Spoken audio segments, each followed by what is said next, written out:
बिस्मिल्लाहिर्रहमानिर्रहीम, अस्सलामुअलैकुम। मैं हूं करामत मुगल और मेरे साथ हैं ईसा नकवी। नकवी साहब, इलेक्शंस हुए छठा रोज़। आइंदा हुकूमत के लिए जोड़ तोड़ का फाइनल राउंड मुकम्मल हो चुका है। शहर इक़्तिदार का मंजरनामा क्या बन रहा है? देखें, बड़ी हैरान कुन बात है कि पाकिस्तान की सियासत के जो सबसे माहिर, सबसे शातिर खिलाड़ी समझे जाते हैं, उन्होंने इस्लामाबाद के पॉश सेक्टर में एक जाल बिछाया और उस जाल बिछाने के बाद इमरान खान को भी दाना चुगने की दावत दी है।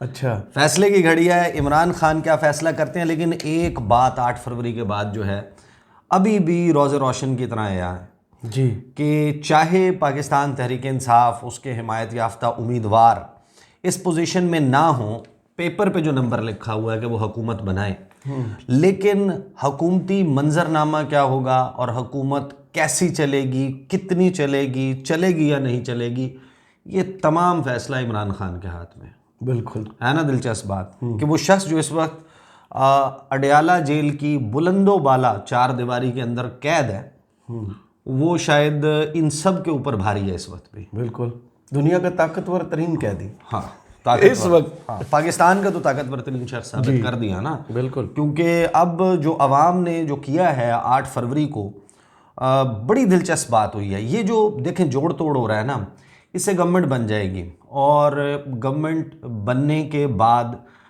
2 चीज़ें हैं जिनके ऊपर इमरान खान ने सोचना है सही कि अब उन्होंने क्या रास्ता इख्तियार करना है। रास्ते दोनों के लिए, यानी कि दलाइल भी हैं कि ये रास्ता उसके हक में दलाइल भी हैं, उसके ख़िलाफ़ दलाइल भी मौजूद हैं। सही, दूसरे रास्ते का भी यही मामला है। पाकिस्तान तहरीक इंसाफ देखें, तहरीक इंसाफ के पास ये मामला आखिर में डिस्कस कर लेंगे कि क्या ऑप्शंस हैं इमरान खान के पास कि उन्होंने करना क्या है या उनको क्या करना चाहिए। जी, पहले तो उस खबर पे चलते हैं ना, उस खबर से चलते हैं कि क्या जोड़ तोड़ हुआ है, किस किस्म की गुफ्तो शुनीद हो रही है। एक तस्वीर है, तस्वीर जो है वो चौधरी शुजात हुसैन की रहायशगाह की है, इस्लामाबाद सेक्टर F8। जी, अच्छा, जरदारी हाउस भी F8 में और चौधरी शुजात की रहायशगाह भी F8 में, और साथ साथ जो जुड़े हुए सब सेक्टर्स हैं ना, वहाँ पे दोनों घर हैं।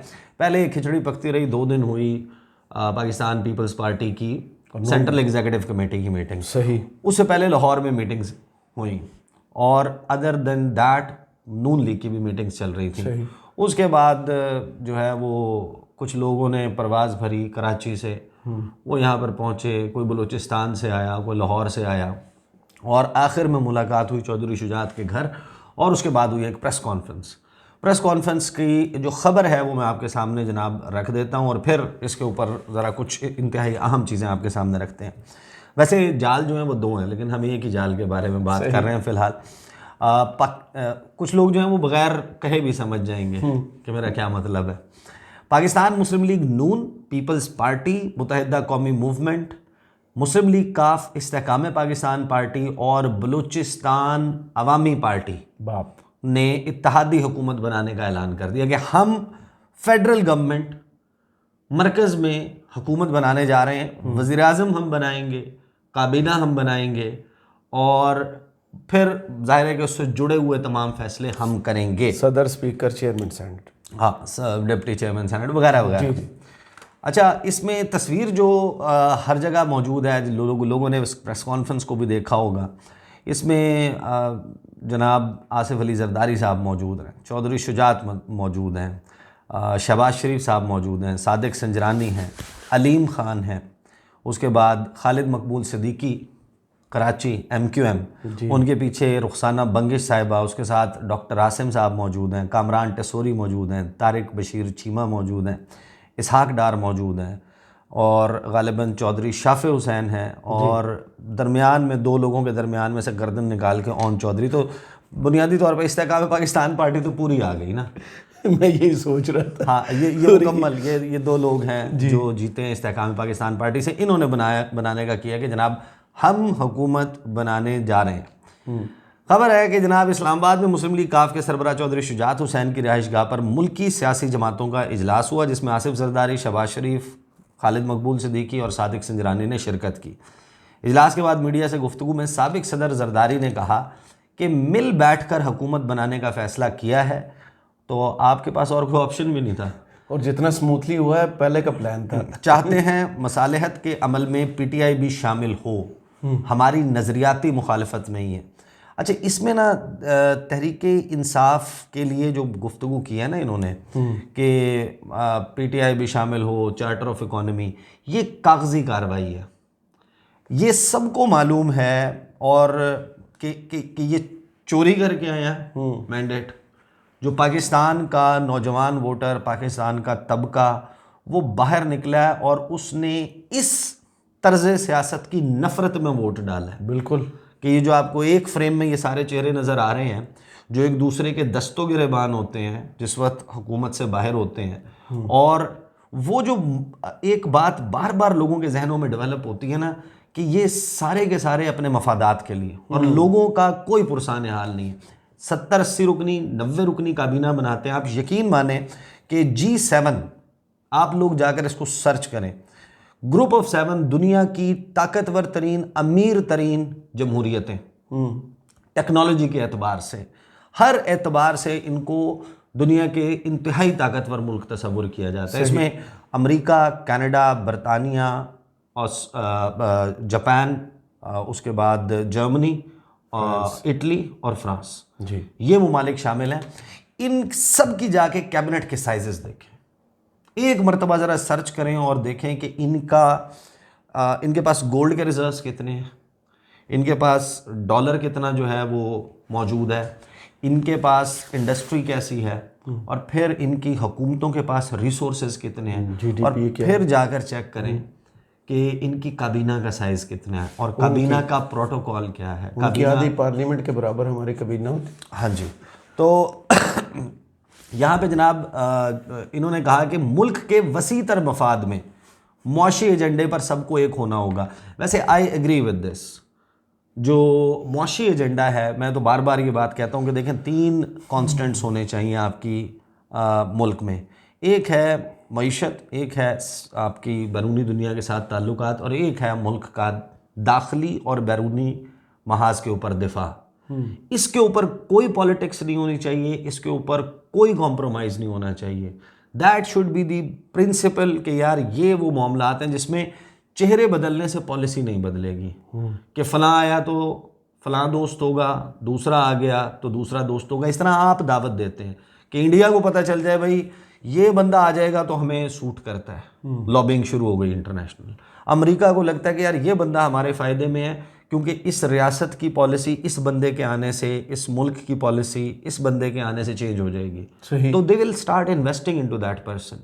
अभी हम उसी फेज़ से गुजरे हैं और अभी भी गुजर रहे हैं उस फेज़ से, तो ये इससे जान छुड़ाने की बहुत सख्त ज़रूरत है। अच्छा, आगे जरदारी साहब क्या कहते हैं कि हमें मिलकर आगे चलना होगा। आसिफ जरदारी ने पाकिस्तान खप्पे का नारा लगा दिया। फिर MQM के सरबराह खालिद मकबूल सदीकी का कहना था कि शहबाज शरीफ का पहले भी साथ दिया था, अब भी देंगे, हम सब पाकिस्तान को बेहतर सूरत हाल की जानिब लेकर जाएंगे। यहाँ पर मामला ये है कि ये जो मुआशी मुहंदिस, मुआशी तबीब ये बैठे हैं, चोरी भी की है, सीना जोरी भी कर रहे हैं, और उसके बाद ये जो गुफ्तगू कर रहे हैं, देखें एक मरीज़ है, सेम पेशेंट है, सेम मर्ज़ है और सेम दवाई है, आप कैसे तवक्को रखते हैं कि एक मुख्तलिफ नतीजा आएगा? यानी मैं अपनी दुआएं साथ रख सकता हूं कि इस मुल्क की बेहतरी हो, बेशक, लेकिन आप मेरे से मेरा एनालिसिस पूछेंगे तो ट्रैक रिकॉर्ड होता है ना, ओल्ड हैबिट्स डाई हार्ड। बिल्कुल, ये बात वही वो जो शहबाज राना वाली है कि अगर बड़े मियाँ साहब ने 74 साल अपनी ज़िंदगी एक पैटर्न पे गुजारी है, ये उम्मीद रखना कि वो 75वें साल में कुछ मुख्तलिफ कर जाएंगे, ये आपकी जो है वो बेवकूफ़ी है। आप अपने जहन में अगर ये सोच रहे हैं कि भाई ये बंदा आएगा और ये आके ना इस मरतबा कोई चमत्कार कर देगा, कुछ चीज़ डिफरेंट कर देगा, तो ऐसा कुछ नहीं होने लगा। हाँ, अलबत्ता इनके चैलेंजेस इस वक्त मुख्तलिफ हैं और शदीद तर हैं। अच्छा, शहबाज शरीफ ने क्या कहा कि इलेक्शन में एक दूसरे के ख़िलाफ़ बातें करते हैं, वो मरहला ख़त्म हो चुका, अब पार्लिमान वजूद में आने वाली है, मईशत को अपने पाँव पर खड़ा करना है, अपने इख्तलाफात ख़त्म करके कौम को आगे लेकर जाना है। ये बात आपको याद है कि मैंने कितनी मरतबा कही थी कि ये ट्रेन मिस कर रहे हैं। ये बात 8 फरवरी से पहले करने की थी, इलेक्शन शेड्यूल जारी करने से पहले करने की थी। 9 मई वाले मामलात को सेटल करने की, कि जिसका जुर्म है उसको सज़ा दे दी जाए, जो उसमें मुलव्वस नहीं है एक्शनेबल एविडेंस के साथ आप उस चैप्टर को क्लोज़ करें। आपने जो कुछ कर दिया है, जो एक होता है ना कि आप नई हुकूमत आती है तो एक क्लीन स्लेट लेकर आती है जी, कि उसके ऊपर एक ट्रैक रिकॉर्ड नहीं होता, कोई जराइम की फहरिस्त नहीं होती लोगों के जहनों में। आप तो आए इतनी बड़ी भरी हुई स्लेट के साथ हैं कि जिसके ऊपर मज़ीद कुछ लिखने की गुंजाइश नहीं रही। एक तरफ आपने भुरकस निकाल दिया एक जमात का, उसके साथ यानी हाजरा पानेज़ई की किताब से लेके खावर मानिका से लेके जो ख़वातीन कैदी हैं, अब उनका यानी कि अगर किसी का होगा भी ट्रेसपासिंग का या इस किस्म का जो एक्शनेबल एविडेंस के साथ जुर्म होगा, उसकी शायद सज़ा 2 महीने या 3 महीने हो। आपने उनको इतने अरसे से रखा हुआ है, तो ये जो वक्त था ना कि जो आज आप कह रहे हैं, ये 8 फरवरी के बाद मैंने कहा था कि ये बात कहेंगे, सबसे पहले यही बात करेंगे कि इख्तलाफात भुलाकर आगे बढ़ना है, लेकिन वो फिर वक्त बड़ा तब्दील हो चुका होगा। सही। और फिर जनाब उन्होंने क्या कहा कि IMF मुआहदे ने पाकिस्तान को मुआशी इस्तेहकाम दिया, पाकिस्तान में जो महंगाई है उसको कम करना है, पाकिस्तान के कर्ज़ों को कम करना है, इंतखाबात में जिसका जो मैंडेट आया है उसको सब तस्लीम करते हैं। पीपल्स पार्टी ने नून लीग को वोट देने का फ़ैसला किया है, इस पर इन सब के शुक्रगुजार हैं। ये बिलावल ने जनाब नहीं सॉरी ये शहबाज शरीफ ने कहा। फिर साथ उन्होंने कहा कि आसिफ जरदारी, खालिद मकबूल सिद्दीकी, शुजात हुसैन, अलीम खान का शुक्रगुजार हूँ। आज जो जमातें यहाँ इकट्ठी हुई हैं वो 2/3 अक्सरियत रखती हैं। अगर PTI के पास अक्सरियत है तो वो ले आए, हम सब का एहतराम करेंगे। आएँ, आगे बढ़ें, मीसाक मईशत को आगे बढ़ाएँ, बाहमी इख्तलाफात ख़त्म करें। साबिक़ वज़ीर-ए-आज़म ने कहा कि PDM हुकूमत ने पाकिस्तान को दिवालिया होने से बचाया। और भाई दिवालिया करने के वर्ज पर ये लेके गए थे PDM वाले, और कहानी हम सुना रहे हैं कि हमने बचाया दिवालिया होने से। नवाज़ शरीफ से दरख्वास्त करूँगा कि वो वज़ीर-ए-आज़म का ओहदा कबूल करें। अच्छा, इसके ऊपर मेरे पास कुछ मुख्तलिफ़ चीज़ें हैं, वो फिर हम इंशाअल्लाह अगली वीडियो में करेंगे। फिर उन्होंने कहा कि सदर पाकिस्तान का फ़ैसला इन साथियों ने करना है, मशावरत से फ़ैसले करेंगे। ये हो चुके हैं पीपल्स फैसले, पार्टी से बाहर कोई होगा, फैसले हो चुके हैं, होगा, उसके ऊपर हो चुके हैं। कौमी असम्बली में मुस्लिम लीग नून की 79 नशस्तें अब हैं, पीपल्स पार्टी 54, मुत्तहिदा कौमी मूवमेंट 17, मुस्लिम लीग काफ 3, इस्तेहकाम पाकिस्तान पार्टी 2 और बलूचिस्तान अवामी पार्टी ने 1 नशस्त हासिल की है। तो 156 अरकान बनते हैं और बड़े आराम से ये जो आप इनमें ऐड होंगी मखसूस नशस्तें, तो ये हिंसा जो है वो अबूर कर जाएगा। दूसरी तरफ PTI के जो बैक्ड कैंडिडेट्स हैं उनकी तादाद है 92। अब देखें ये सूरत हाल है और इस किस्म की हुकूमत बनने जा रही है। पहली बात तो ये कि मैं ज़ाती तौर पर, आप मेरे से मेरी राय पूछें, मुझे नहीं लगता कि ये हुकूमत और ये जो ओहदों की बंदर बांट जिस तरह की अभी से खींचातानी चल रही है, आपको नज़र आ रहा है ना कि वो अख्तर उस्मान साहब का शेर है कि अभी तो खैर से है आहूए वतन अख्तर, अभी से खाल का झगड़ा है क्या चमारों में, ममासलत है यही मुझ में और चमारों में, ममासलत है यही मुझ में और चनारों में, ख़िज़ां के डर से भड़कने लगे बहारों में, मेरा सलीका तेशा गरी के तू झलका, मसा में संग से निकले हुए शरारों में। तो ये तो खाल के ऊपर झगड़ा करने वाले लोग अभी, यानी कि इस तरीके से ना, जैसे आप ईद कुर्बान पे आपने अभी कुर्बानी की नहीं होती, गोश्त मांगने के लिए पहले कोई आ जाता है। सही। अभी हुकूमत नहीं बनी, इनके दरमियान कोई पाकिस्तान के लोगों के इशूज़ के ऊपर बात नहीं हो रही। ये जो पावर शेयरिंग फार्मूला बन रहा है, इसका कतन कहीं कोई ताल्लुक नहीं है कि आपने बैठकर मंशूर के ऊपर बात की हो कि ये हमारा मंशूर होना चाहिए। हर बंदा चिप इन कर रहा हो, पीपल्स पार्टी कहे कि भाई मैंने अपने मंशूर में वादा किया था कि 300 यूनिट जो है तक बिजली फ्री होगी, 30 लाख घर, इतने घर बनेंगे, इतनी नौकरियां होंगी, ये कार्ड होगा, किसान कार्ड होगा, सेहत का या उसके मामलात ऐसे होंगे। MQM कहे कि हमने ये किया। मैं on the basis of information आपको बता रहा हूँ, इसमें अवाम मंशूर कैसे आगे चलना है इसका कोई ताल्लुक नहीं है। ये सब माइनस है, ये सब माइनस करके, आवाम को माइनस करके ये जो इकट्ठ हुआ है, ये जो बैठक है, इसमें यह है कि कौन सी गाड़ी वाला ओहदा कौन लेगा, कौन से दफ्तर वाला ओहदा कौन लेगा। भाई पता है ना कि वो कराची में है बंदरगाह, पोर्ट्स एंड शिपिंग की मिनिस्ट्री मांगेगी आपकी जी, जो MQM हमेशा से जो बाप पार्टी है वो माइनिंग की मांगेगी जी, कि थोड़ा सा माइनिंग वाला शोबा जो है ना वो हमारे पास आ जाए। बलूचिस्तान वो भाई बड़े बड़े जो वो करने हैं, लेकिन जाहिर है कि वो तजवीज़ हो गया है, सूबाई सब्जेक्ट्स बन गए हैं बहुत सारे, लेकिन हर पार्टी का हमें पता है कि इंटरेस्ट क्या है। मौलाना फजलुर रहमान जब शामिल होंगे वो हाउसिंग की वजारत मांगेंगे, वो मुवासलात में इंटरेस्टेड होंगे, वो कश्मीर कमेटी में, भाई उनके पास तो बंदे ही नहीं है ना, वो मशीर की तरफ जाएंगे, वो स्पेशल असिस्टेंट की तरफ जाएंगे। हैं इसमें मिसिंग थे, हाँ इसमें मिसिंग थे, उसकी वजह उसके ऊपर भी बात होगी। अब इमरान खान साहब के सामने हैं दो रास्ते, एक ये कि वो जो मामला है इसके ऊपर सड़क पे आ जाए, धरना कर दें, ब्लॉक कर दें, और जिस तरीके से पहले हुआ था वो रेजिग्नेशन की तरफ चले जाएं, मैस रेजिग्नेशन। एक बुहरान है, बुहरान संगीन तर हो जाएगा, और उसमें इमरान खान के लिए गेन ही गेन है। लोगों ने तो वोट नहीं दिया, इनके पास तो हकीकी मैंडेट नहीं है, पॉलिटिकल गेन है शॉर्ट टर्म। सही कि आपने इस्तीफे भी दे दिए, इंटरनेशनलाइज हुआ वह मामला, बैनुल अक़वामी हुकूमतें जो हैं वो इसको टेकअप किए हुए हैं, उसके ऊपर तबसरा कर रही हैं, इंटरनेशनल मीडिया ऑलरेडी इसके ऊपर रिपोर्ट कर रहा है, और इंटरनेशनल मीडिया जो है वो उसका फोकस मज़ीद शद्दोमद से बढ़ जाएगा अगर यहाँ पर कोई बुरहानी कैफियत जन्म लेती है। इसका politically short term benefit Imran Khan को होगा, लेकिन अल्टीमेटली क्या होगा?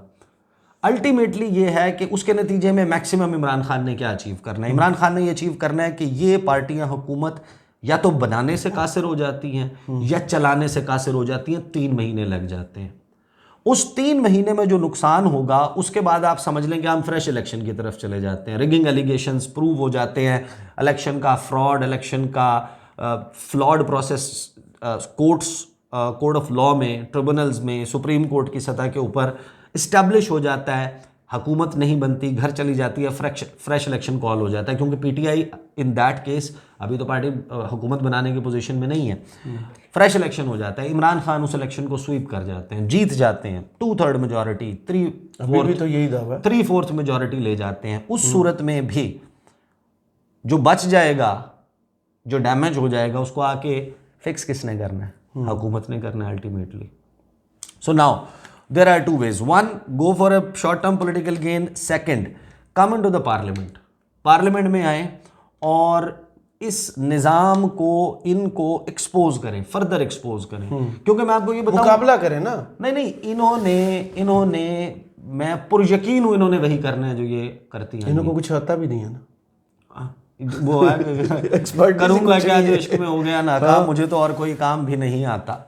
तो इन्होंने तो यही करना है। So when you sit in the opposition, लोगों के ऊपर मजीद इस्टेब्लिश होगा कि भाई अच्छा, दूसरे उसमें गेन भी है कि अगर ये लोग इफ एट ऑल बंदे के बच्चे बन जाते हैं और काम करने लग जाते हैं, अस्तगफिरुल्लाह, यानी प्रॉपरली हुकूमतों को जैसे फंक्शन करना चाहिए वैसा करना शुरू कर देते हैं, तो इन एनी केस अगर आपका अल्टीमेट ऑब्जेक्टिव ये है कि इस मुल्क का कोई फ़ायदा हो जाए, वैसे जिनके ऊपर आप जो ये तस्वीर देख के मुझे नहीं लगता इनमें कुछ नई चीज़ भी है, वही पुराना कुछ करेंगे जो पहले करते हैं, वही पुराना कुछ करेंगे ना। लेकिन देखें, आपको खैबर पख्तूनख्वा में एक तगड़ी हुकूमत, तगड़ी हुकूमत करनी चाहिए, अपनी परफॉर्मेंस से एक मरतबा फिर लोगों को साबित करना चाहिए। देन फिर ये जो फील्ड है ना, प्लेइंग फील्ड, जिस तरीके से अब लॉपसाइडेड की गई थी कि इमरान खान वाली साइड के ऊपर गड़ा मार के सारी मिट्टी निकाल दी गई थी, हाथ पैर बांध दिए गए थे, पैरों के साथ पत्थर बांध दिए थे, इनको हेड स्टार्ट दिया था कि उसने इमरान खान की जमात ने 5 किलोमीटर से दौड़ते आना है, तुमने आखिरी 100 मीटर दौड़ के आए हैं। उसके बावजूद ये कहाँ पहुंचे हैं? ये तो नतीज तब्दील होने से पहले, ये जबरी भर्तियां ना होती तो ये सीटें भी ना होती जी। अब इसमें मैं आपको बताऊं कि इमरान खान के लिए गेन ही गेन है हर, देखिए दोनों सूरतों में जी, फ़ायदा तो इमरान खान का है, but what is the best way? And buffer जो क्रिएट होगा, जिसमें आपको पता है कि इस वक्त पॉलिटिकल टेम्परेचर इतने ज़्यादा हैं, अगर इमरान खान साहब फौरी तौर के ऊपर हुकूमत में आ जाते तो मैं आई एम श्योर कि एक तो इंसानी फितरत है, और पाकिस्तान तहरीक इंसाफ के साथ जो कुछ हुआ है गुज़श्ता 2 सालों में, इंसानी फितरत का तकाजा है कि उन्होंने फिर उसके ऊपर बहुत ऐसे इक़दामात लेने थे जिनके नतीजे में उनका स्कोर तो हर सूरत में सेटल हो जाता, सज़ा भी देनी बनती है हर वो शख्स जिसने इस मुल्क के आइन और कानून की पासदारी नहीं की, बिल्कुल सही।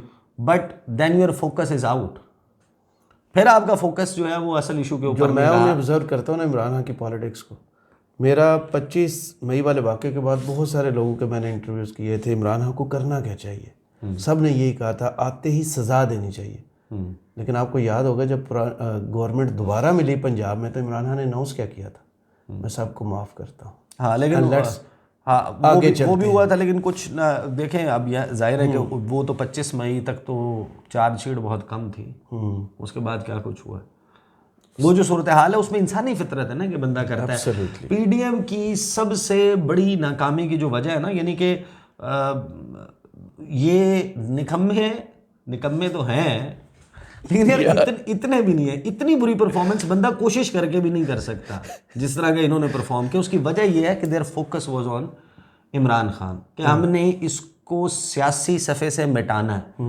मिटाते मिटाते मिटाते खुद मिट गए। बिल्कुल ऐसे है, जो माइनस करने आए थे वो खुद माइनस हो गए बैठे हुए हैं। यानी प्रैक्टिकली स्पीकिंग इनके पास कोई मॉरल अथॉरिटी नहीं है। ये तो वो पकड़ धकड़ 11 और नंबर कागज़ के ऊपर जिस तरीके से पूरा सबको मालूम है, ये जो जाल बिछा हुआ है ना, इसमें सोच समझ के कदम रखना है और मुल्क की बेहतरी जो है वो हर शख्स के जहन में होनी चाहिए। इमरान खान ने जो गेन किया इसको consolidate, I think he will do it, they will play smart this time. और मुझे नहीं लगता कि जो प्रॉपर फोरम्स के ऊपर जिस तरीके से तगड़ी डट के करनी चाहिए वो भी करेंगे, मेरा ख्याल है। और ये राय एक स्ट्रॉन्ग 4 सीटों पर 126 दिन बैठे थे, यहाँ तो उनका दावा है 80 सीटों का, तो कैसे बैठेंगे? क्योंकि अगर ये ना करना होता तो आई थिंक कि इमरान खान ने अब तक जेल से कॉल दे दी होती। हाँ, सुप्रीम कोर्ट जाने का ऐलान तो किया। हाँ। अभी 16 को जमात इस्लामी की कॉल है इस्लामाबाद में धरने की। अब देखें ये फैसला क्या करती है पीटीए। हाँ, अब ये बड़ा इंटरेस्टिंग होगा। लेट्स सी कि ये किस तरीके से इसको करते हैं, इमरान खान किस ऑप्शन के ऊपर जाते हैं। But ultimately I don't see कि ये जो भानुमती का कुंभा दोबारा से जुड़ रहा है और इसके नतीजे में लोग मज़ीद इनसे मुतनफ़िर होंगे, क्योंकि उन्होंने अभी बिल्कुल इनकी लिविंग मेमोरीज में मौजूद है और वक्त तब्दील हो गया है। टिकटॉकर्स छा गए, इंस्टाग्रामर्स, और इस दफ़ा वोटर भी जो ज़्यादा है ना वो देहातों में पड़ा और ख़वातीन ने डाला है। बहुत शुक्रिया ईसा नकवी आपके तजिए का। कमेंट्स बॉक्स में ज़रूर बताइए वीडियो आपको कैसी लगी। इजाज़त दीजिए, अल्लाह हाफ़िज़।